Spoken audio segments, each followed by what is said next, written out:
delas.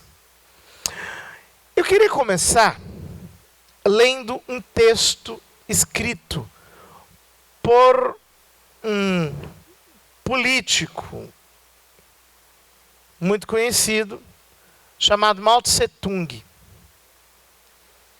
que implantou o sistema comunista na China. Talvez vocês não conheçam a história do Mao Tse-tung. O Mao, como as pessoas o chamam, era um bibliotecário. Na época, eles na China começaram a ser, eles tinham sido invadidos pelos ingleses, que começaram a explorar economicamente a China. E os chineses, naquele sistema de exploração, perceberam que não estavam suficientemente preparados para lidar com aquilo. E eles se deram conta de que estavam muito recuados no que diz respeito à filosofia. Começaram a se preocupar com o assunto. Na China havia uma consciência de classe muito baseada na sabedoria. Há séculos, uma elite de sábios sustentava o imperador nas suas decisões políticas mais importantes e, portanto, eles eram muito sensíveis à ideia de que é a educação que gera a, entre aspas, desigualdade. Portanto, eles foram procurar exatamente em causas teóricas a desigualdade que eles tinham em relação à superioridade inglesa. Então, nesse período, o Mao Tse-tung, que estava já estudando a filosofia de um pedagogo americano chamado John Dewey, de matriz hegeliana, que, portanto, entende que a contradição faz parte da própria estrutura da realidade, conheceu os escritos do Marx. Então, ele resolveu escrever um livro, tempos depois, chamado A Contradição, em que ele explicava, teoricamente, aquilo que ele estava fazendo, a revolução através de um sistema educativo. O Mao Tse-tung, de fato, começou a alfabetizar camponeses e, alfabetizando-os, foi lhes dando a consciência revolucionária, de tal modo que, com os camponeses, ele foi aos poucos construindo a sua revolução sangrenta e a sua ditadura implacável. Acontece que nesse livro, A Contradição, Mao Tse-tung diz coisas bastante interessantes das quais eu gostaria de partir. Eu vou começar lendo 2 parágrafos desse livro do Mao Tse-tung. Diz o Mao que existem 2 concepções distintas do mundo: a concepção metafísica e a concepção dialética. E ele diz: a metafísica, o evolucionismo vulgar, considera todos os fenômenos do mundo como isolados e em estado de repouso. Considera-os unilateralmente. Uma tal concepção do mundo faz ver todos os fenômenos, formas e categorias como eternamente isolados uns dos outros, como eternamente imutáveis. E, se reconhecem as mudanças, é apenas como aumento ou diminuição quantitativos, como simples deslocação, residindo as causas de um tal aumento, diminuição e deslocação, não nos próprios fenômenos, mas sim fora deles, isto é, na ação de forças exteriores. Os metafísicos sustentam que os diferentes fenômenos do mundo, assim como o seu caráter específico, permanecem imutáveis desde o começo da sua existência, sendo as modificações ulteriores apenas aumentos ou diminuições quantitativos. Pensam que um fenômeno não pode fazer mais do que reproduzir-se indefinidamente, sendo incapaz de transformar-se em fenômeno diferente. Segundo eles, tudo que caracteriza a sociedade capitalista, quer dizer, a exploração, a concorrência, o individualismo, etc., encontrava-se igualmente na sociedade escravagista da antiguidade, inclusive na própria sociedade primitiva, e há de continuar a existir de modo eterno, imutável. As causas do desenvolvimento da sociedade explicam-nas por condições exteriores a esta, como o meio geográfico, o clima. De uma maneira simplista, tentam encontrar as causas do desenvolvimento fora dos próprios fenômenos. E determinado pelas respectivas contradições internas. Por isso são incapazes de explicar a diversidade qualitativa dos fenômenos, bem como a transformação de uma qualidade em outra. Na Europa, esse modo de pensar encontrou a sua expressão no materialismo mecanicista do século XVII e XVIII, e posteriormente, nos fins do século XIX e começo do XX, no evolucionismo vulgar.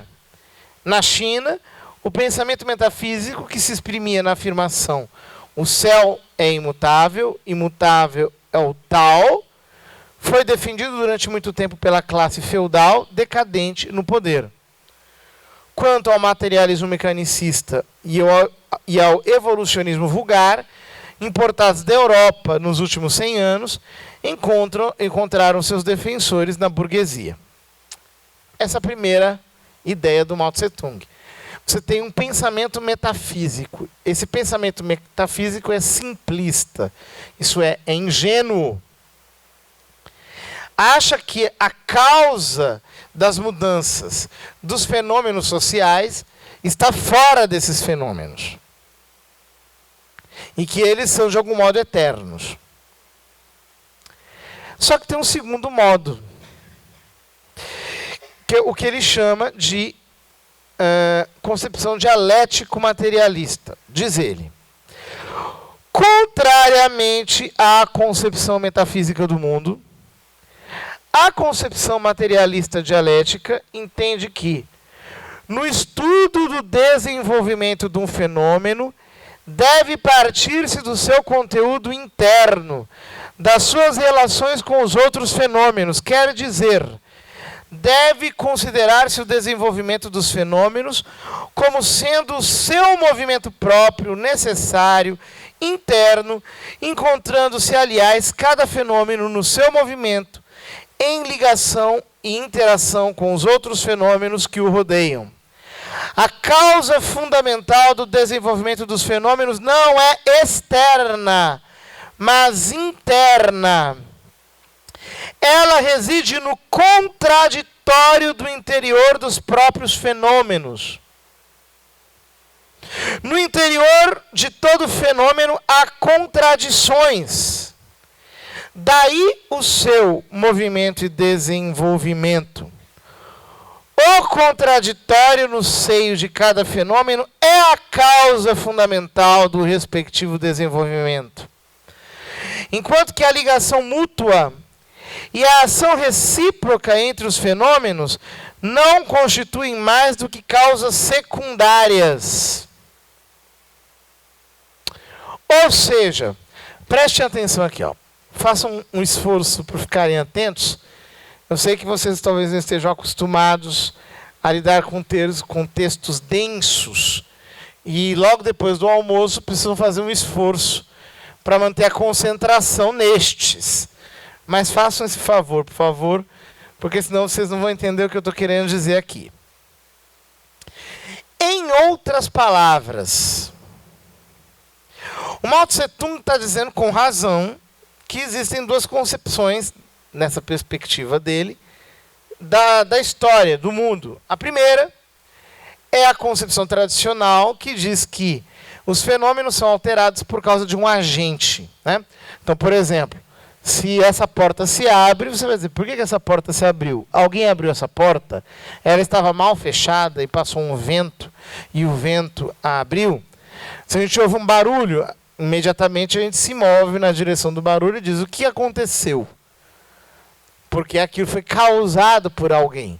Hoje mesmo eu mostrava para o pessoal aqui um vídeo de Facebook de um padre que celebrou uma vigília pascal e eles fizeram uma criatividade litúrgica durante o Glória e explodiram um Cristo ressuscitado no fundo do altar com um pano caindo, e a igreja inteira se assustou e deu um grito com aquilo, enquanto não soube, peraí, o que está acontecendo? Porque você tem que entender qual é a causa que está por trás dos fenômenos. Se você não entende qual é a causa exterior aos fenômenos, você não vai conseguir entender os fenômenos. E há uma outra concepção que diz que os fenômenos, eles são contraditórios em si mesmos. E sendo eles contraditórios em si mesmo, a razão da mudança está na contradição. Quem sacramentou isso foi o Hegel, na filosofia hegeliana, quando ele disse que o que move a história, no fundo, é a dialética, é a contradição, são os opostos, né?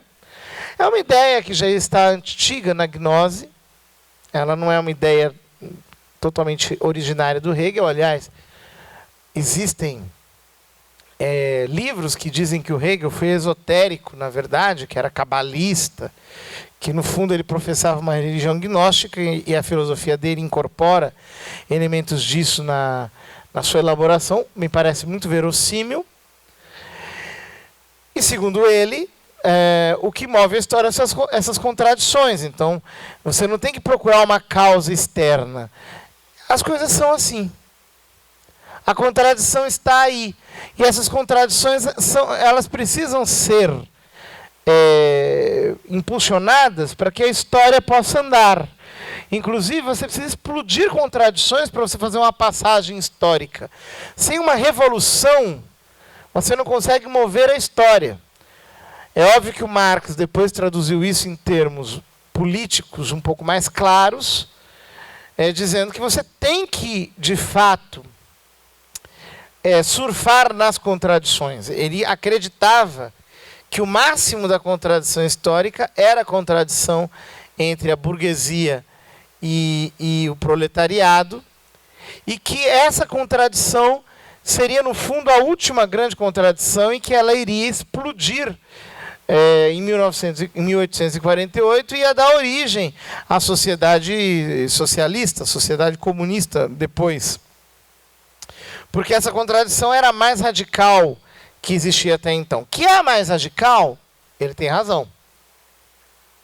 O que ele não tem razão é imaginar que a história inteira está constituída dessa contradição, e essa contradição, ela é de origem meramente histórica, entendendo histórico aquilo que o Marx diz, quer dizer, ela surgiu com uma excrescência da história, ela aconteceu. Essa visão, que está muito bem explicada aqui nesse livro, A Contradição do Mao Tse Tung, pegou na cabeça das pessoas. Pegou. As pessoas acham que os fenômenos históricos, eles acontecem espontaneamente, eles surgem por causa das próprias dialéticas da realidade. Então, por exemplo, a maior parte das pessoas acha que o aborto está aí porque surgiu. Sabe por que surgiu o aborto? Não tem porquê. Perguntar por um porquê é simplista. Foi acontecendo. A sociedade se deu conta de que a mulher é dona do seu corpo e que ela tem o direito de expulsar o inquilino mal-vindo. Então, ela pode se desfazer desse inquilino. E a morte do inquilino não é tão importante assim, porque o inquilino não tem autoconsciência. e ele não tem capacidade autopoética, ele não se autodetermina, ele não tem, sob certos aspectos, nem sequer capacidade de dor, segundo dizem alguns, se for nos primeiros dias. Então, dizem eles, a mulher de repente percebeu que ela é dona do seu corpo. Assim como nós percebemos que o gênero é uma construção aleatória. Mas que, na verdade, o masculino e o feminino são invenções. Não existe identidade. A ideia de uma identidade foi uma construção artificial, autoritária, impositiva, repressiva, dominatória, abusiva, descuidadora das vulnerabilidades. E agora aconteceu que a gente percebeu que não havia razões para que a identidade existisse. Mas, na verdade, ela nunca existiu. A gente está se dando conta disso agora. Isso vai acontecendo porque é o próprio movimento da história. Nós vamos nos emancipando. Hoje nós temos direitos que antes nós imaginávamos que não existiam. Hoje nós estamos nos libertando de estruturas de poder que nós imaginávamos que eram inexpugnáveis, que eram a própria estrutura da realidade. Hoje a gente vê que não são a estrutura da realidade e a gente consegue se desvestir dessas estruturas de poder.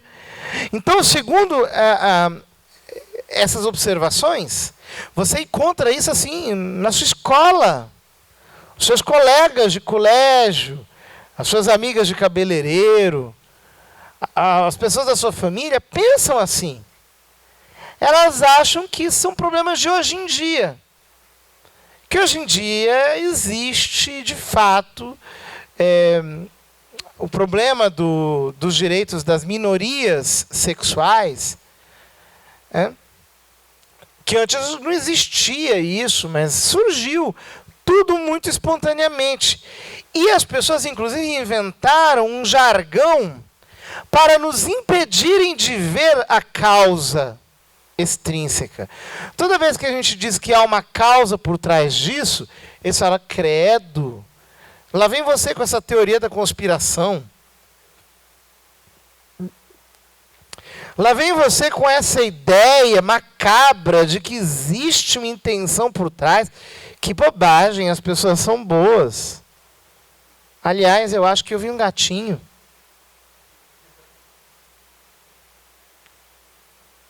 É a síndrome do piu-piu. Todo mundo contraiu essa doença, aqui sistematicamente exposta pelo Mao Tse Tung nesse livro. Exemplarmente posta. São problemas dos dias de hoje. Nós precisamos lidar com esses problemas. Inclusive, os debates vão sendo desfocados de propósito e as pessoas não percebem isso. Ontem mesmo alguém me perguntava, assim que eu cheguei em Divinópolis, eu vim para BH hoje, e ontem quando eu chegava alguém me perguntava, padre, será que não é verdade que nós precisamos respeitar mais a laicidade do Estado? O Estado é laico e, portanto, nós precisamos deixar essas discussões sobre as minorias de lado, deixar as minorias se resolverem em relação aos seus direitos, porque, afinal de contas, são requisições odiernas, elas não existiam antes. E aí eu explicava, você não está entendendo que essa questão aqui, ela é totalmente desfocada. O problema não é Estado laico ou não. Por quê? A questão não é em si mesma religiosa. Não é. É uma questão de filosofia do direito. De filosofia do direito. Então, por exemplo, casamento. A palavra casamento vem da palavra acasalamento.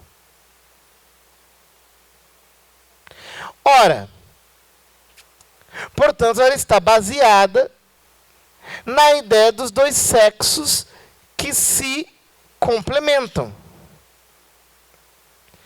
Cada um tem a sua função. O homem faz determinadas coisas e a mulher recebe determinadas ações próprias do homem. A cópula sexual está muito bem determinada. E é exatamente por isso que você tem um homem que se casa com uma mulher, até nas culturas poligâmicas.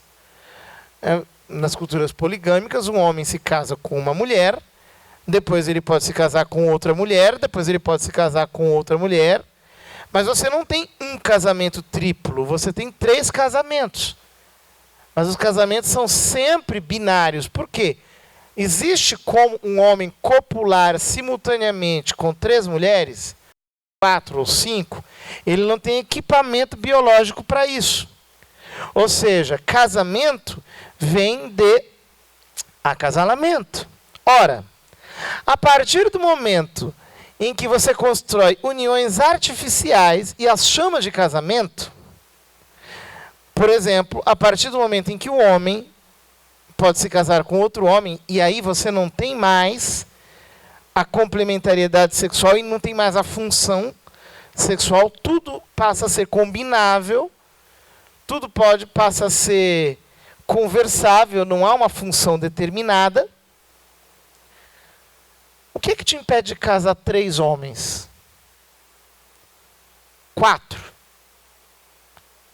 Uma orgia inteira, 50 pessoas copulando entre si, e chega um oficial do Estado e diz: eu vos declaro casados. O que impede isso de acontecer? Nada. Assim como nada impedirá que aconteça o chamado casamento intergeneracional, que é você se casar com alguém que já está morto. Ou casar com uma criança, que é incapaz de consentimento, porque é inábil do ponto de vista legal. Ou você fazer o chamado matrimônio interespécies, que é uma pessoa casar com um animal.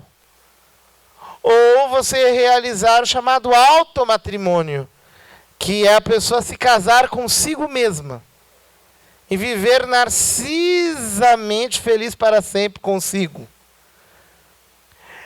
Por quê? É óbvio, se você não tem mais a figura sexual na base, você não tem mais a figura jurídica. Casamento, se não significa algo, não significa mais nada. Tudo que pode significar qualquer coisa não significa nada em si mesmo. Ou seja, você querendo expandir a noção de casamento, na verdade o que você está fazendo é destruí-la. Tá claro? Precisa ter uma faculdade de filosofia para entender isso, precisa ser um profeta, ou muito menos precisa ser religioso. Essa conversa é uma conversa religiosa? O que tem a ver laicidade do Estado com isso? Ou confessionalidade, ou opressão religiosa? Isso é dogma de fé? O que eu estou falando aqui é matéria de doutrina? Então você está vendo que toda a discussão do último final de semana sobre Estado laico, ela é falsa, ela é uma mentira, ela é uma empulhação, é uma enganação, ela é criminosa, ela é falsificatória, ela é ludibriante, ela é desrespeitosa, ela é insultuosa. Ela, se nós estivéssemos num momento de saúde mental institucional, ela seria passível de ser criminalizada, porque ela está induzindo as pessoas ao erro. Um tema não tem nada a ver com o outro. Não há meias conversas aqui. É assim. Inclusive, qualquer ser humano entende isso. Pode ser ele homossexual, transexual, bissexual, pansexual, assexual, ou qualquer outro tipo de identidade ou de escolha sexual que se queira referir. Qualquer pessoa é capaz de entender isso. E de perceber que, por exemplo, o casamento goza do favor do direito, por uma precedência de natureza e de bem social. Óbvio, porque se a família é a célula madre da sociedade, a sociedade, para se proteger, precisa proteger a família, que é a sua célula madre. É simples, não precisa ser nenhum magistrado para compreender esse tipo de raciocínio. E quando, por exemplo, aparece num determinado termo de, entre aspas, união consensual, ou qualquer outro nome que se queira dar a isso, que um homem e um outro homem, uma mulher e outra mulher, vai conviver amore uxorio, a modo de mulher, a modo de casamento, é óbvio que isso aqui é uma deterioração, é uma destruição da própria figura jurídica de casamento. Portanto, não tem nada a ver com o Estado laico. Agora veja, as pessoas ingenuamente acham que não, é que hoje em dia nós estamos muito mais sensíveis e críticos ao fato de que a religião não deve dominar sobre os nossos comportamentos. Então as pessoas de repente começaram a imaginar que o Estado é laico e, portanto, nós fazemos o que nós queremos e não está nada determinado. Você veja que conversa mais maluca, que debate desfocado. O que tem a ver Estado laico com liberdades, com a evolução da sociedade, com esses temas que não têm a ver, logicamente, com o assunto? Ninguém está entendendo? Há uma confusão por trás. Ora,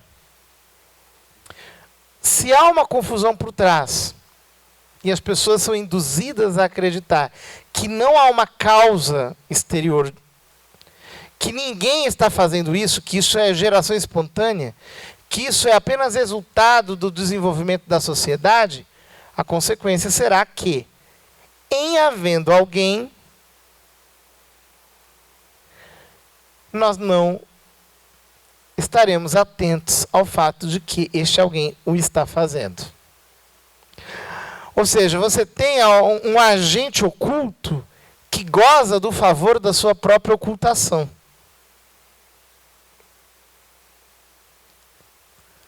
Ele está te dizendo, imagina, querido, né? É mais ou menos um homem que pega a sua mulher na cama com outro, aí o outro diz, não, querido, o chifre não existe, é uma coisa que colocaram na sua cabeça.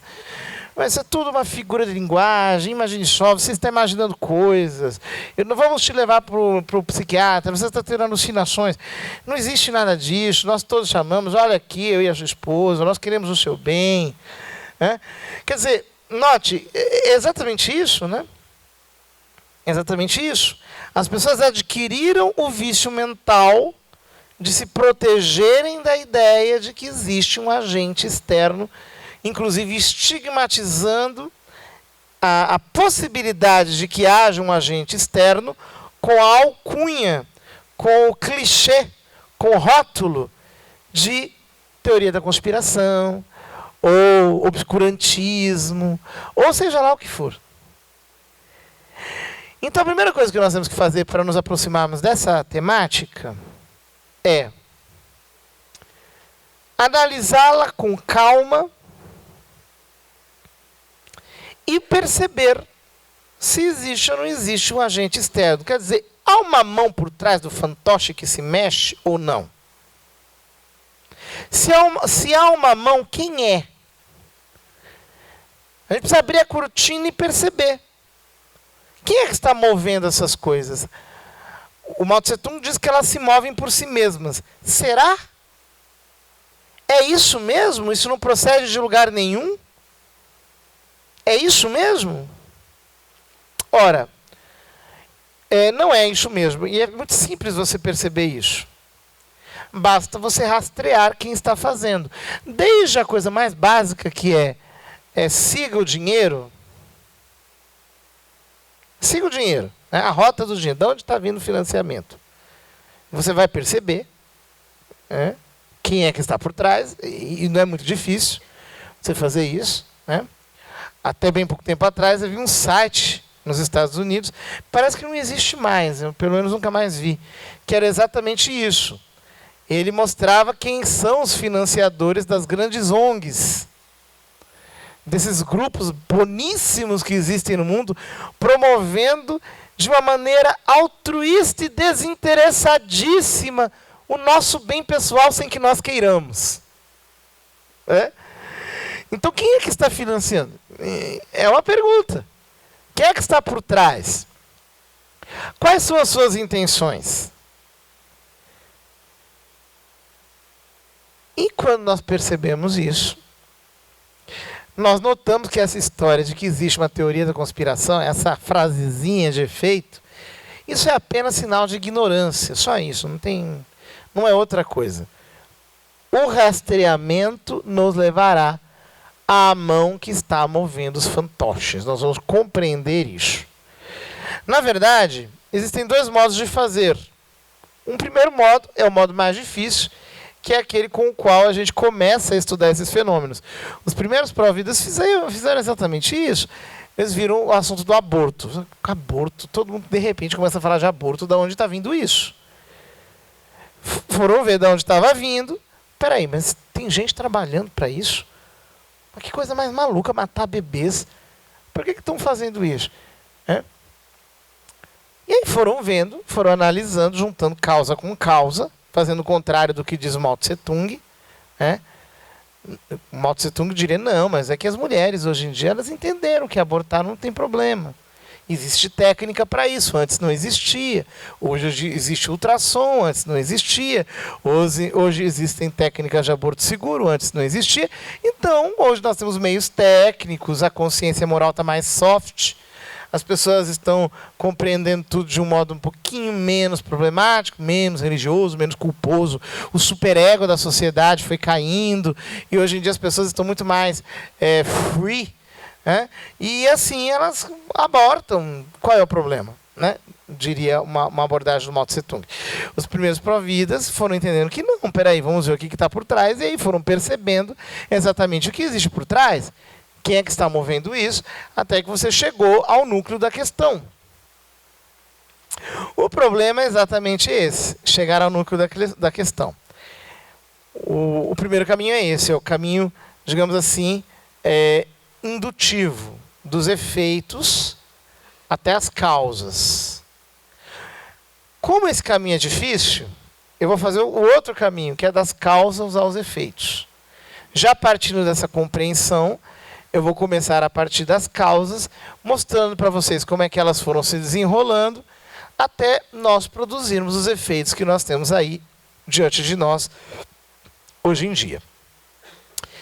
Isso é muito importante que nós estejamos falando aqui. Depois eu poderei falar isso até de um modo mais claro. Por enquanto, está dando para entender? Está dando para acompanhar? Está difícil? Alguém está perdido no meio do labirinto? Não? Algum choro, reclamação, lamento, grito? Não? Então vamos adiante. Ora, o que está por trás do tema do aborto não é a proteção das mulheres. Aliás, ninguém está nem aí para as mulheres. Sinto muito dizer, sinto muito informar, mas a verdade é essa. O problema que está por trás do aborto, o motivo para a implantação do aborto, é o controle populacional. Esse é o motivo. Agora, por que a chamada explosão populacional seria um problema? De onde vem essa ideia de que a explosão populacional é um problema? Bom, nós só vamos entender isso se nós entendermos a história das grandes fundações internacionais. Por quê? Com a liberdade econômica que vigia nos Estados Unidos durante o século XIX, surgiram as maiores fortunas que a humanidade jamais tinha visto até então.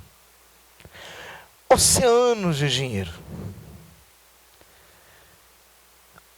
Quantidade de fortuna que são humanamente inesgotáveis.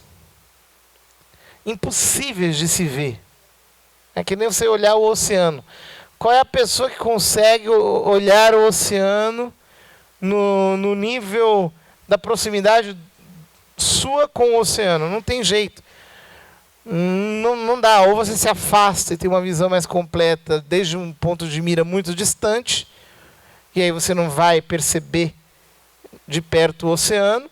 Ou se você quiser perceber o oceano de perto, você vai ter que se contentar com uma visão restrita, porque não dá para ver a totalidade. No caso, profundidade e amplitude não são conciliáveis. Ora, essas fortunas são de valores que nem os seus próprios proprietários conseguem perceber, porque elas estão crescendo a todo dia com uma velocidade incontrolável e numa proporção inalcançável, que nem eles literalmente sabem o que tem, de maneira perfeita. Pobre não sabe o que é rico, viu, gente? A gente tem uma ideia muito assim, a gente acha que rico é quem pode comprar um avião. E eles riem. Que bobagem, né? Porque é muito maior do que isso. É muito mais. Nós não conseguimos imaginar o que é. Ora, o que acontece? Quando estes multimilionários de origem cristã eram, em sua grande parte, evangélicos nos Estados Unidos, perceberam que eles poderiam fazer algo de útil para a humanidade, até instigados pelos seus pastores, criaram fundações. Fundações, independentemente das suas empresas, fundações originadas com as doações que eles davam, para promoverem o desenvolvimento social. Inicialmente em 3 áreas: a educação, a agricultura e a medicina, que eram áreas muito precárias no século XIX. Ninguém era educado, pouca gente recebia educação. Do mesmo modo, pouca gente podia, de fato, desfrutar de uma segurança agrícola. Tudo era muito passível às alterações climáticas, às reveses naturais. E, ao mesmo tempo, a medicina era demais de precária, sobretudo para quem era pobre, não tinha recursos para se tratar. Então, eles começaram a desenvolver programas de ajuda às populações carentes. Quem começou com isso foi o John Rockefeller First, o John Rockefeller pai. Ele, de fato, desenvolveu mesmo uma fundação, a Fundação Rockefeller, que se ocupava claramente disso. Acontece que, no final do século XIX, começou a se difundir com força a teoria neomalthusiana. O malthusianismo é a doutrina inventada pelo padre Malthus, Malthus, um clérigo anglicano, que, observando na sua paróquia que o número de óbitos era inferior ao número de nascimentos, começou a alarmar as pessoas, dizendo que era necessário controlar o crescimento da população, senão, segundo as suas projeções, não haveria comida para todo mundo, e que, consequentemente, as pessoas deveriam aderir mais ao celibato. Um anglicano pregando celibato. Imagine que ironia. E que as pessoas deveriam pregar o celibato para viver o celibato para não procriarem, porque a população estava crescendo desmesuradamente e a consequência disso seria um caos. Ora, depois que ele morreu, seus discípulos fizeram uma pequena alteração na doutrina. Está tudo perfeito, menos essa parte do celibato. Vamos aderir a técnicas de contracepção. Na época elas eram muito rudimentares. Eram apenas técnicas do tipo usar preservativos muito rudimentares, feitos com tripa de porco, né? Ervas que as mulheres passavam nas partes íntimas e funcionavam como uma espécie de espermicidas, lavagens, chás de lavagem uterina pós-coital. Depois descobriram, inventaram o DIU, né? O DIU foi inventado com as éguas, né? Alguém teve a ideia de colocar uma pedra dentro do útero da égua, através da cavidade vaginal, e perceberam que ela não tinha filhos, ela abortava, né? E aí falaram assim, vamos fazer isso com as mulheres também. E aí começaram os primeiros dispositivos intrauterinos, que depois foram se desenvolvendo e foram se tornando mais eficazes. Os neomalthusianos começaram a propagar técnicas contraceptivas. Na época, basicamente, se usava o coito interrompido, né? A tabelinha, mas também praticada de modo muito precário. E as pessoas começaram com ideias de controle de natalidade, mas eram muito fracas até então. Ora, o John Rockefeller Jr., o segundo, o filho, estudando numa universidade progressista, tomou contato com as ideias neomalthusianas e começou a entender, olha, seria melhor que os pobres tivessem menos filhos, né? Começou um pouco a defender esse princípio, mas de um modo não muito, digamos, convicto, fanático. Começou a defendê-lo e ele, como começou a encabeçar a Fundação Rockefeller, entendeu que era o caso de, aos poucos, ir aderindo nos programas sociais à chamada educação para a paternidade responsável e coisas do tipo. Mas de modo muito pouco competente até então. Acontece a Primeira Guerra Mundial. Quando acontece a Primeira Guerra Mundial, nós temos ali a destruição quase completa da Europa, né? As fundações começaram a perceber que só aquelas obras beneméritas não seriam suficientes. Por quê? Porque surgiria uma guerra, e aí, surgindo a guerra, você destrói tudo que você conquistou. Então você precisa impedir isso de acontecer, né? Então, a Fundação Rockefeller notou que seria necessário começar a dominar o comportamento das pessoas para você acabar com as guerras, né? E eles começaram a investir em pesquisa, sobretudo em 3 direções. Primeiro, pesquisas de tipo genético, você descobrir qual é o gene da guerra, o gene belicoso, e aí você causar uma alteração nas pessoas, que elas nascem assim, totalmente paz e amor, né? Como se já nascessem meio maconhadas. E aí elas não iriam adotar nenhum tipo de guerra. Um segundo campo de pesquisa era o campo propriamente psiquiátrico. Vamos dar calmante para todo mundo, acalmar todo mundo, né? Joga calmante nas represas, né? Rivotril assim na água. A pessoa já acorda calma, né? E assim você vai acalmando as pessoas assim tranquilamente, sem que elas percebam como. E depois a via psiquiátrica, que é você, aliás, sociológica, que é você mexer nas estruturas da sociedade para que as estruturas da sociedade desfavoreçam a guerra, né?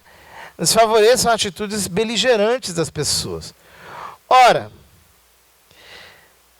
eles perceberam que o único jeito de você conseguir dominar o comportamento das pessoas e ao mesmo tempo acabar com a guerra seria você criando o governo mundial. Você teria que criar um governo mundial. Deveria existir um governo mundial mais ou menos nos moldes americanos, né? Então, na América, você tinha, em princípio, né,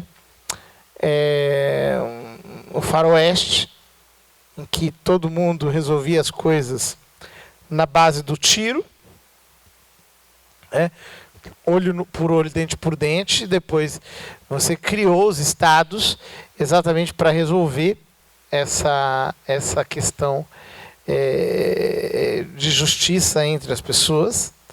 Então, o Estado faz o indivíduo conversar. Você cria instituições jurídicas que fazem o indivíduo conversar com o outro. Se o outro te roubou, você não vai matá-lo, você vai denunciá-lo. E aí vamos ver se ele te restitui, o que ele tem que te pagar em dobro, o que ele tem que pagar para o Estado pelo transtorno que ele causou. E assim você estabelece a justiça. Depois os estados começaram a fazer guerra entre si e eles criaram um governo constitucionalista americano baseado nos princípios do Montesquieu, em que você tem estados pequenos que se regem a si mesmos e você tem um governo federal que, na verdade, ele apenas é uma instância quando surge um conflito entre os estados. E para defesa do território comum e da própria nação como um todo, né?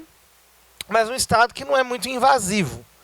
Um Estado que respeita as autonomias locais. Então eles entenderam que seria interessante você criar um governo mundial mais ou menos como o governo dos Estados Unidos. Um governo mundial que, no princípio, na mentalidade deles, deveria ser um governo de tipo federalista, e as nações elas iriam conversar entre si. Depois eles perceberam que não dava para ser um governo desse tipo, porque sempre você vai ter interesses individuais. E o todo, o governo único, o interesse, entre aspas, global, geralmente vai acabar ficando em segundo plano diante dos interesses mais locais. Então você tem que ter um governo realmente forte. Um governo central que seja realmente forte. Ora, estão conseguindo acompanhar? Sim? Muito bem. Ora, o que aconteceu? Eles perceberam que já havia uma fundação que trabalhava pela criação do governo mundial. É a chamada Fundação Rhodes, que existe até hoje, né? Fundada pelo Cecil Rhodes, no século XIX, é um homem que percebeu que precisava criar um governo mundial para o progresso da humanidade. Primeiro, ele achava que deveria ser debaixo da coroa inglesa, né? A monarquia britânica dominaria o mundo inteiro. Na época, isso fazia sentido. Depois, a Inglaterra foi ficando cada vez mais fraca. Surgiu a Liga das Nações, então eles começaram a entender que seria necessário criar um governo mundial debaixo da Liga das Nações. E, por fim, quando surgiram as Nações Unidas, depois da Segunda Guerra Mundial, eles perceberam que esse governo mundial deveria se dar debaixo, por assim dizer, das Nações Unidas. Ora, a Fundação Rockefeller começou a se inspirar nas ideias da Fundação Rhodes. E começou a perceber que aquelas ideias, aqueles princípios, eram muito mais interessantes do que pareciam no primeiro momento. Consequentemente, para acabar com as guerras, eles entenderam que seria necessário 4 coisas. Primeiro, abolir a soberania das nações. As nações não podem ser soberanas. Elas têm que estar debaixo de uma autoridade mundial. 2. Estabelecer um governo mundial forte para que as nações não possam se rebelar. Então tem que ser um governo mundial incontrolável. Ele tem que ser realmente forte. Não pode ser um governo mundial modesto, como se pensava no início. Precisa ser muito forte. 3. você não vai conseguir fazer isso apenas pela via política. Então você tem que dominar, tem que controlar o comportamento das pessoas individuais, alterando a estrutura da sociedade. E você veja que esse negócio de controlar o comportamento das pessoas é algo que as pessoas não podem perceber. Isso tem que ser feito de modo imperceptível. E acontece. Se você parar para se autoanalisar, é um processo isso aqui, um processo muito profundo de autoanálise. Quantas coisas, quantos comportamentos que você tem que não são seus? Que são dados. Por exemplo, todo mundo escuta as mesmas músicas. Todo mundo fala dos mesmos assuntos. Todo mundo está ligado nos trend topics do Twitter. Todo mundo usa as mesmas marcas de roupas, quer saber do que está se falando, todo mundo segue as tendências da moda, todo mundo segue as tendências do que está por aí, come mais ou menos nos mesmos restaurantes. As opções são as mesmas. Basicamente, as pessoas têm comportamento muito massificado. Em São Paulo isso é bem característico, né? Lá em São Paulo se diz que todo mundo vai para a mesma pizzaria, né? E é realmente assim, né? Você tem o trânsito da segunda-feira para ir para o seu trabalho, e quando você tem um feriadão prolongado, você tem o trânsito da praia. Você tem a fila do banco, mas você tem a fila do restaurante lá na praia, ou em Campos do Jordão, quando é frio. É aquilo, as pessoas elas têm comportamento massificado. Trabalho e descanso é praticamente a mesma coisa, tem a mesma estrutura axiológica. As pessoas não percebem isso. O que seria mais lógico? Não era pegar o carro e ir para o centro da cidade de São Paulo num dia de feriado, que não tem ninguém trabalhando, não tem trânsito nenhum, e você ir para o interior na época de trabalho, justamente quando lá não tem ninguém? Mas por que todo mundo faz exatamente o contrário? Todo mundo tem comportamento massificado, né? É curioso, nós temos muitos comportamentos. Então a gente é dominado e não percebe. Aliás, o fato de não perceber é já sinal de que a gente está sendo dominado.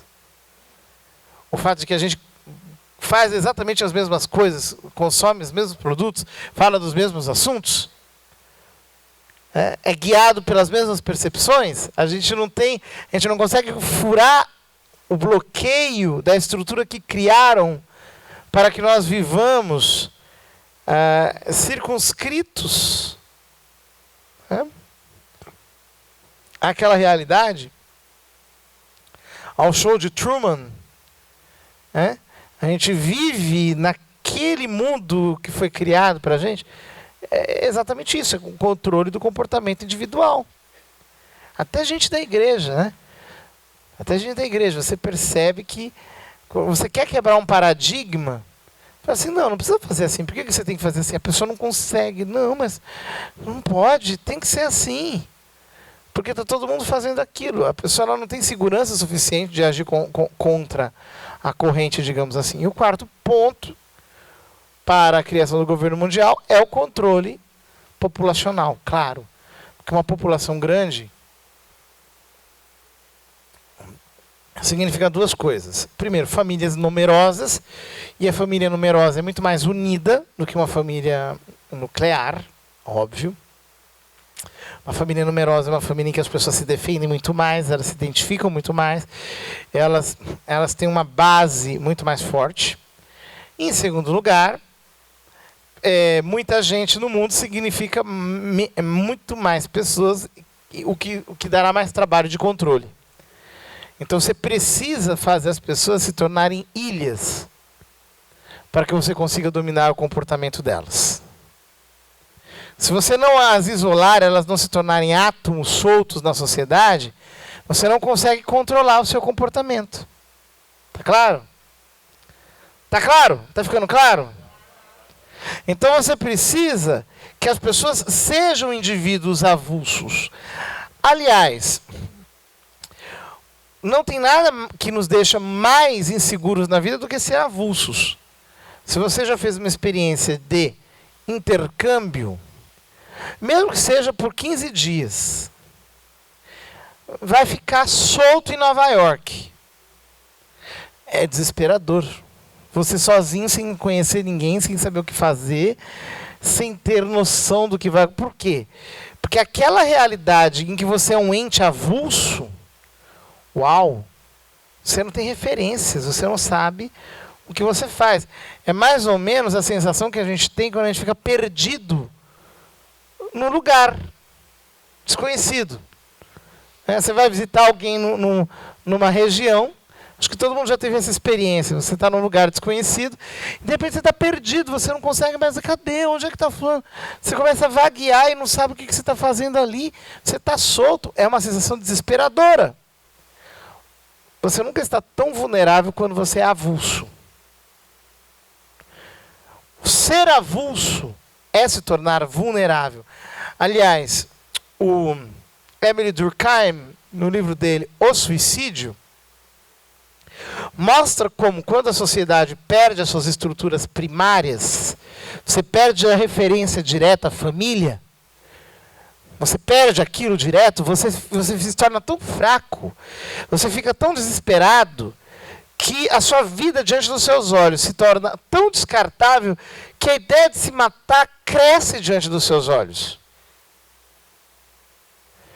Então notem como o próprio Mircea Eliade diz, o Emile Durkheim diz nesse livro, notem como é extremamente normal que fenômenos como baleia azul surjam no nosso mundo.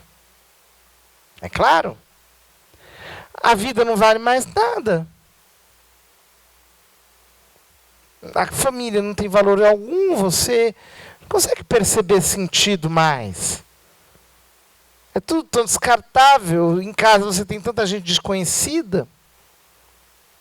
Você é tão solto no universo que é melhor jogar baleia azul. Então, fenômenos como esse não surgem assim, do nada. Claro, você precisa diminuir cada vez mais o crescimento da população para você controlar o comportamento dos indivíduos. Então, esses 4 pontos. Esses 4 pontos são fundamentais para a instauração do governo mundial. Revisando. Abolir a soberania das nações. 2. Eu vou repetir. Abolir a soberania das nações. 2. Estabelecer um governo mundial forte, para que as nações não possam se rebelar. 3. Controlar o comportamento humano através da estrutura da sociedade. E 4. Diminuir o número da população. O que não significa diminuir a mão de obra de trabalho, mas significa necessariamente colocar todo mundo para trabalhar. Isso é muito importante. Você tem que colocar todo mundo para trabalhar. Mulher, criança, todo mundo tem que trabalhar. Desde quando é pequenininho. Inclusive. Por enquanto isso ainda não está claro, mas vai chegar nesse ponto. Adiante se chegará. Nós vamos ver isso ainda. A mesma coisa quando a gente falava que iriam chegar, os mesmos que estavam atacando a pedofilia, chegariam a defender o amor intergeneracional. Porque está escrito, está tudo escrito antes, né? Então você prevê. As pessoas já estão dizendo que farão isso, né? Aí todo mundo, não, isso é absurdo, ninguém vai defender isso. Já tem seminário sobre isso, teve até na Câmara dos Deputados seminário para falar sobre isso. Do mesmo jeito, esse assunto virá à tona, né? Você tem que colocar todo mundo, desde quando possível, para trabalhar. Ora, quando em 1943, aliás, em 46, o John Rockefeller tentou mudar, o John Rockefeller II, tentou mudar os estatutos da Fundação Rockefeller para incluir essas 4 finalidades, O conselho da fundação diz que não. Ou não, você não vai fazer isso. O que foi uma frustração para ele. Ele queria colocar 3 finalidades nos estatutos.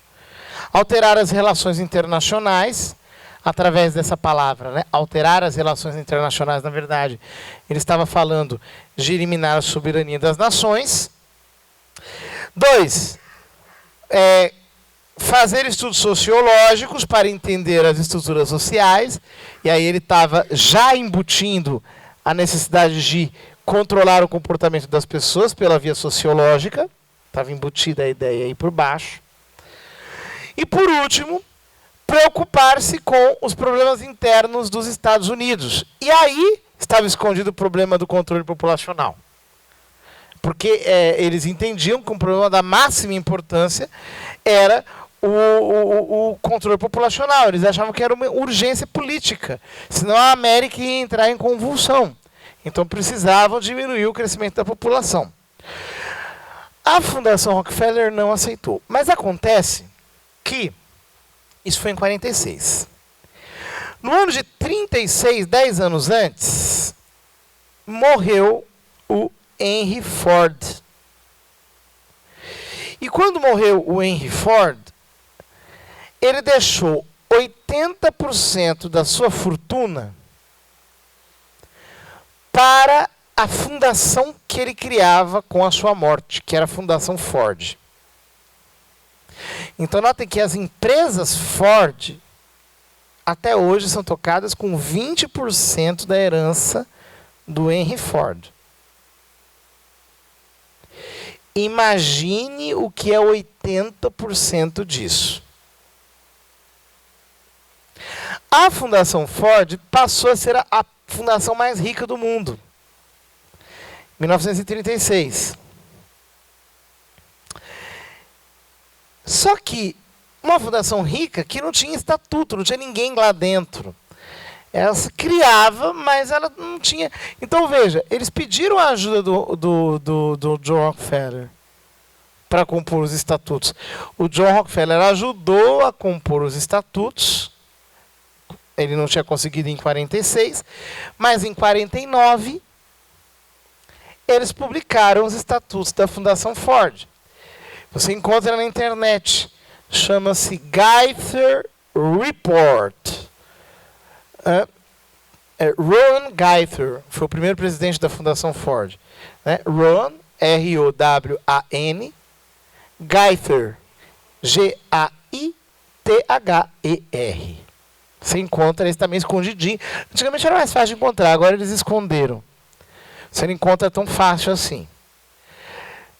E lá, ele diz, nas páginas 59 e 60, o texto que eu vou ler aqui para vocês, já traduzido, diz o seguinte: preste atenção, eu vou ler bem lentamente para vocês captarem o sentido profundo. O comitê e seus conselheiros acreditam que a manutenção da paz depende, em grande parte, da vontade e da habilidade das nações em implementar e fortalecer as Nações Unidas, até o ponto onde esta organização venha a se tornar, efetivamente, a estrutura de uma legal e jurídica ordem mundial. É aqui que aparece pela primeira vez a palavra New Order World, nova ordem mundial. Continua o texto. Antes, porém, que este objetivo possa ser alcançado, muitos problemas devem ser resolvidos dentro do quadro das Nações Unidas. Problemas que, no seu emaranhado e complexidade, parecem quase intransponíveis. No curso desta série de grandes tarefas, muitos conceitos tradicionais, como o da soberania das nações, deverão ser submetidos a plebiscito e redefinição. Fim da citação. Ora, o relatório da Ford está dizendo que a Ford foi criada, a Fundação Ford, para criar a nova ordem mundial e rever, rediscutir, abolir a soberania das nações. Ou seja, atender àquela finalidade é a prioridade. Aqui nós começamos a entender que o aborto não é apenas matar criancinhas. O aborto está sendo colocado num contexto em que você precisa dominar a sociedade. Você quer criar uma nova ordem mundial. Ora, em 1953, a Fundação Rockefeller criou uma nova fundação, chamada Population Council, Conselho Populacional,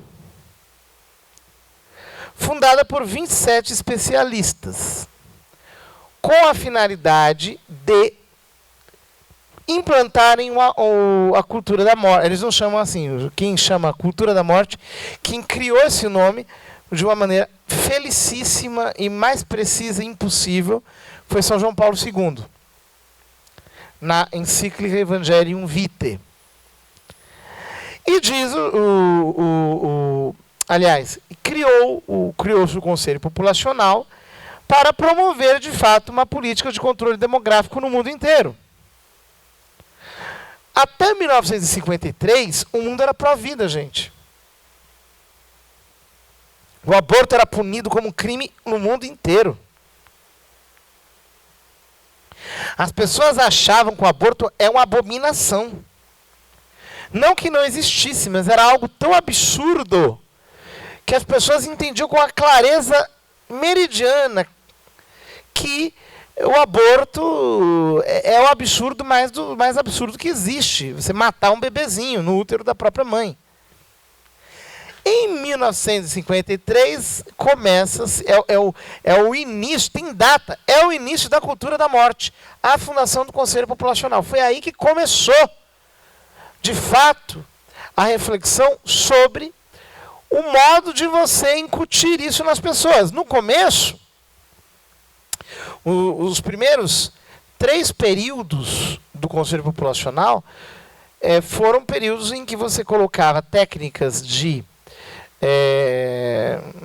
empresariais, no fundo, técnicas empresariais, para você difundir os métodos contraceptivos. Então, esterilização, aí você criava clínicas de esterilização, programas de propaganda, como você diminui os custos disso, como você consegue oferecer mais, clínicas de ou melhor, fábricas de anticoncepcionais, de preservativos. Então investiu-se grana pesada em você descobrir anticoncepcionais, como você, através de hormônios, inibir a contracepção, como você faz para difundir preservativo, etc. Depois eles entenderam que não tinha jeito, que era necessário você colocar o aborto. Sem o aborto, você não vai conseguir acabar com aquelas concepções, aquelas gravidezes não planejadas, precoces. Você tem que abortar. Porque o número de pessoas que concebem contra a vontade, até hoje não é pequeno, né? Nos dias de hoje, que as pessoas têm todo tipo de meios, elas ainda acabam concebendo contra a vontade. Então, notem. Eles começaram a criar clínicas de aborto clandestino nos países em que o aborto não era legal, para você gerar uma demanda de abortos. E aí, uma vez que você gera o aborto clandestino, você mesmo denuncia o aborto clandestino, você diz, tem mulher morrendo por causa do aborto clandestino, tem mulher sofrendo por causa disso. A própria Adrienne Germain, da qual eu falarei novamente, confessa que ela, que era a difusora do aborto legal veio trazer ao Brasil equipamento de aborto clandestino e aborto inseguro. Ela mesma conta. Notem que eles começaram a ampliar a prática do aborto, depois conseguiram que o aborto fosse despenalizado e legalizado nos Estados Unidos, primeiro só em Nova York, quando houve a decisão judicial que, com base no direito à privacidade, a coisa mais maluca de todas, reconheceu que as mulheres podiam abortar, e aí vinha gente para Nova York, carros e carros de pessoas com a namorada do lado para abortar, etc. Tal. Depois, em 73, nos Estados Unidos, através da decisão Roe versus Wade, famosa, eles ampliaram o aborto legal nos Estados Unidos até o 9º mês em todo o território nacional. Foi a primeira decisão da Suprema Corte que criava uma legislação e influenciava na legislação dos estados, contrariamente ao federalismo americano. Ninguém entende por que isso foi feito, foi tudo muito misterioso. Imagine que o juiz da Suprema Corte que julgou essa decisão era metodista, pastor.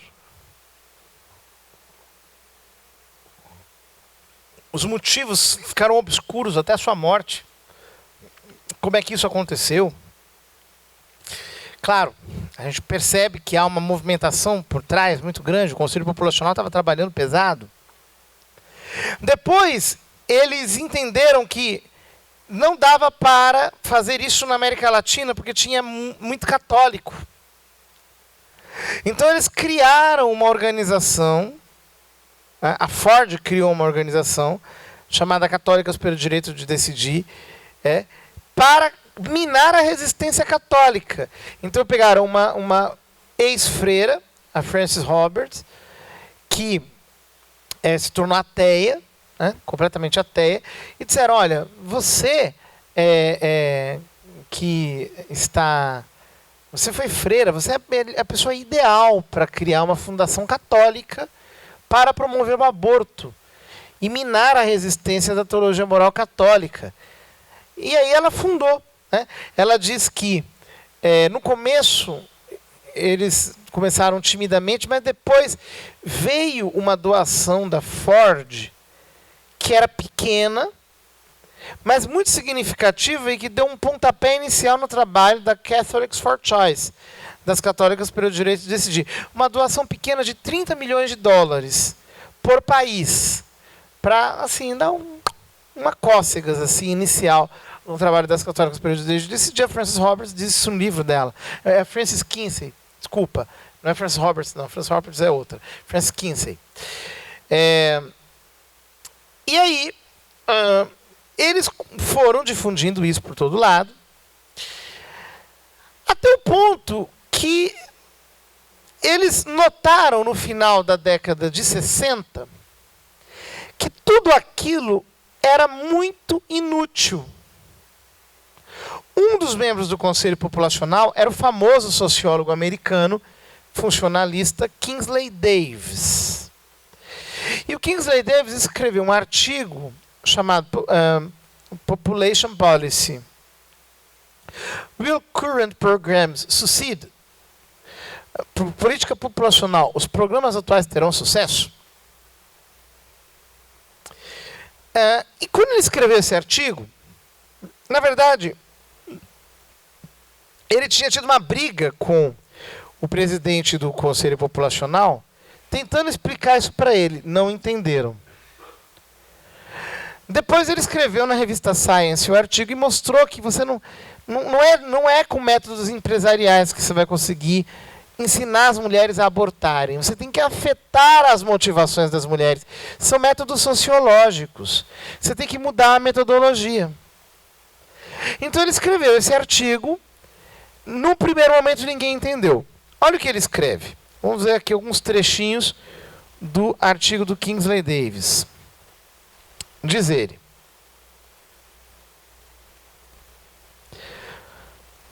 mudanças suficientemente básicas para afetar a motivação de ter filhos seriam, prestem atenção, cada palavra aqui tem um peso. Mudanças suficientemente básicas para afetar a motivação de ter filhos. Quer dizer, se trata de te induzir a que você não queira ter filhos. É disso que se trata. Mudanças suficientemente básicas para afetar a motivação de ter filhos seriam mudanças na estrutura da família, no papel das mulheres e nas normas sexuais. Você tem que mexer na estrutura da família. Quem é que manda, quem é que dá as cartas, quem é que faz isso, quem é que faz aquilo. O papel de cada um. Segundo, papel das mulheres. A mulher tem que se tornar feminista, ela tem que perceber qual é a sua emancipação, ela tem que deixar de querer ser mãe, ela tem que se entender não apenas como mãe, mas como femme fatale, como fêmea fatal, né? Como mulher fatal, como diz aquele famoso filme francês, né? Ela tem que ela tem que virar uma mother woman, como diz a música dos... Você tem que entender que a maternidade te desmulheriza. A maternidade transforma num ser que está com o avental todo sujo de ovo. Você se nega, você se anula, você se cancela. Então você tem que se descobrir. Você não é imagina uma mãe, você viver em função de filhos. Você é uma mulher, você tem que ser emancipada. A sua autoimagem tem que ser modificada. Você tem que se enxergar como um ser autônomo.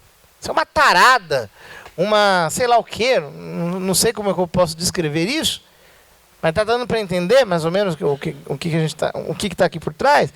E nas normas sexuais, quer dizer, normas, você tem padrões sexuais, você tem que mexer nesses padrões. As pessoas, elas têm que ser desorientadas. Ora, continua o artigo do Davis. É óbvio que se deve prevenir o crescimento excessivo da população,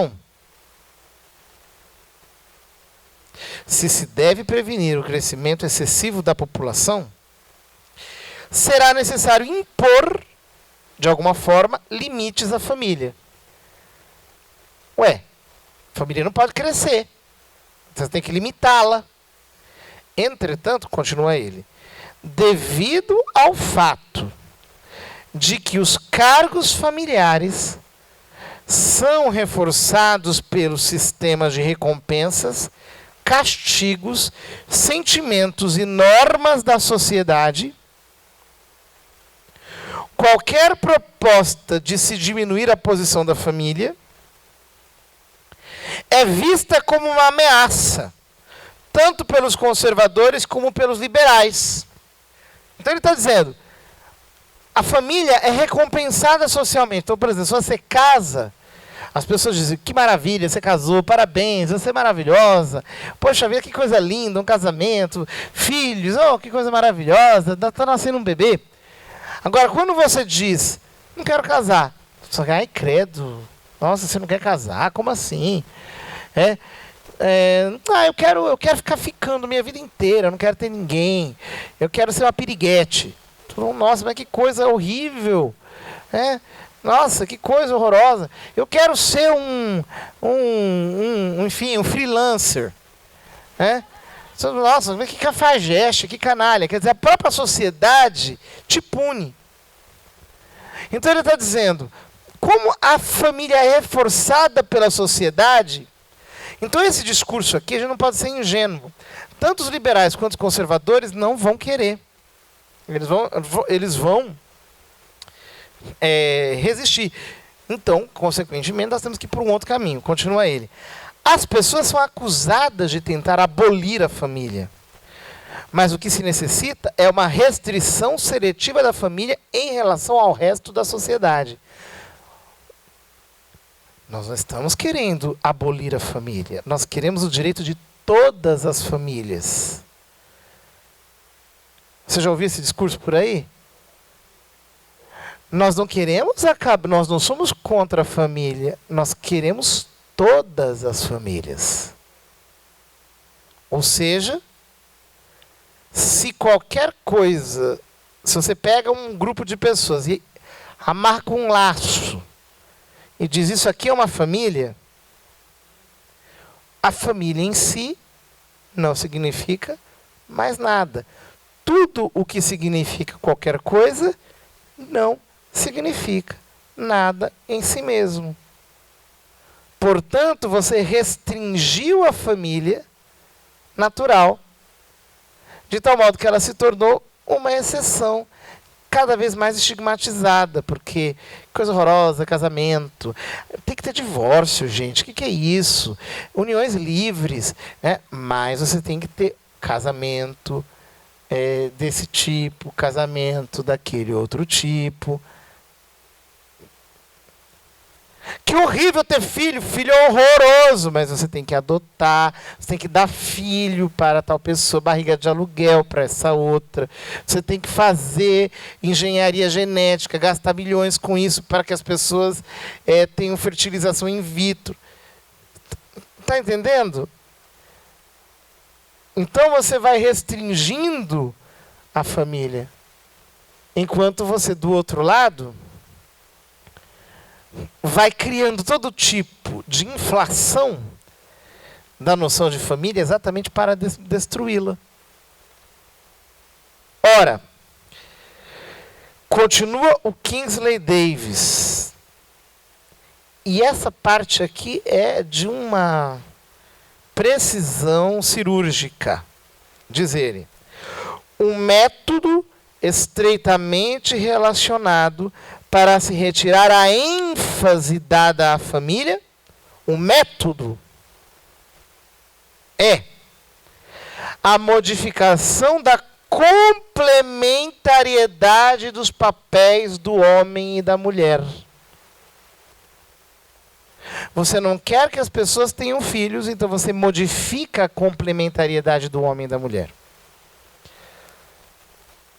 Ou seja, você submete a pessoa a um cardápio de opções sexuais tão grande que inclui, inclusive, aqui um pleonasmo, uma redundância, que inclui, inclusive, a autoerotização.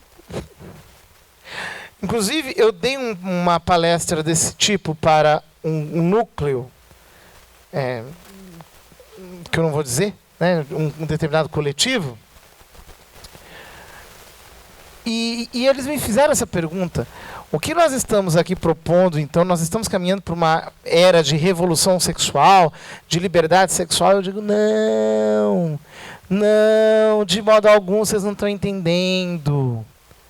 Nunca as pessoas foram tão pouco sexualizadas como hoje. Qualquer padre sabe disso. As pessoas hoje, elas com pornografia e masturbação se resolvem. Elas não estão tendo sexo nem no casamento. E elas já estão aprendendo a recorrer a isso desde a infância. Você tem que masturbar a criança, dizem alguns autores, desde que ele é bebezinho. Você tem que ensinar a masturbação desde quando ela é pequenininha. Não há nenhum problema nisso. Na autoexploração sexual, você se conhecer, você se dominar melhor, você perceber os seus prazeres. Na verdade, você está gerando uma sociedade de pessoas tão individualistas que elas não necessitarão de ninguém para a sua vida sexual. A autoerotização é o norte, é como que o horizonte que nós temos diante de nós, e não é uma coisa teórica.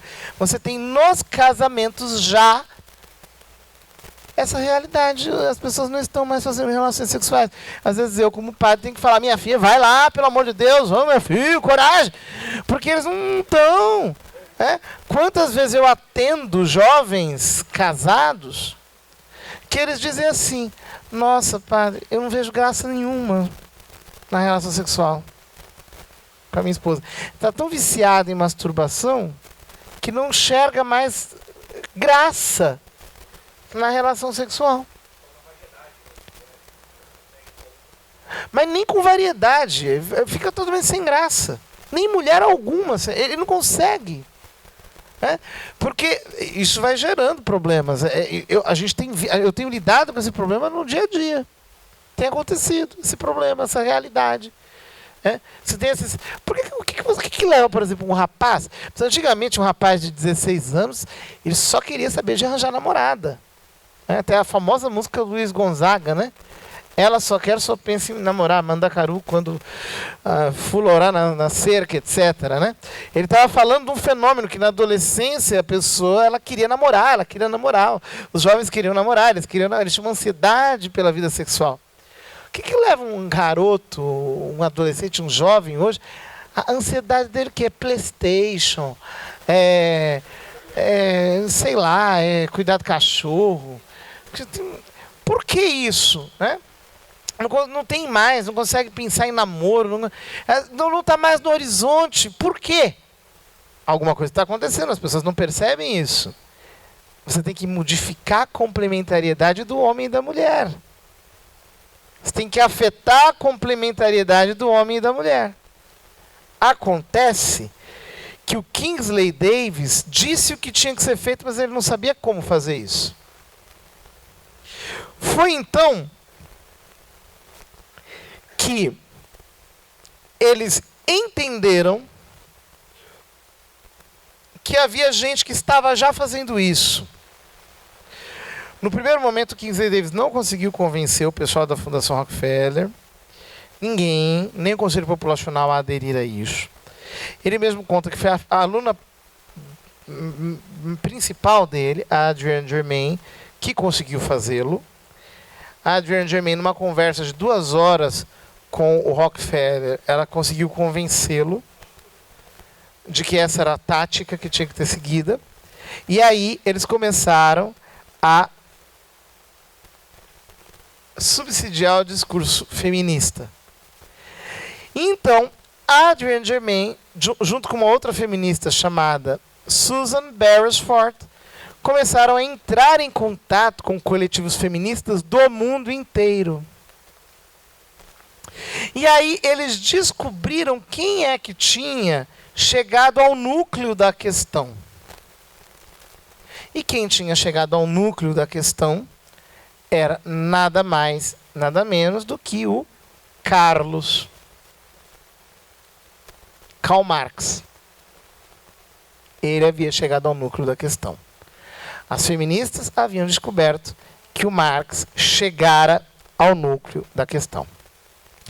Portanto, vocês vejam como que para criar um governo mundial você tem que ter o controle da população. Para controlar a população você tem que reduzir o crescimento populacional. Para reduzir o crescimento populacional você tem que modificar a complementariedade do homem e da mulher. Vamos sair com esse esquema da cabeça e vamos fazer agora o nosso intervalo. E daqui a 15 minutos a gente volta para continuar com a nossa palestra.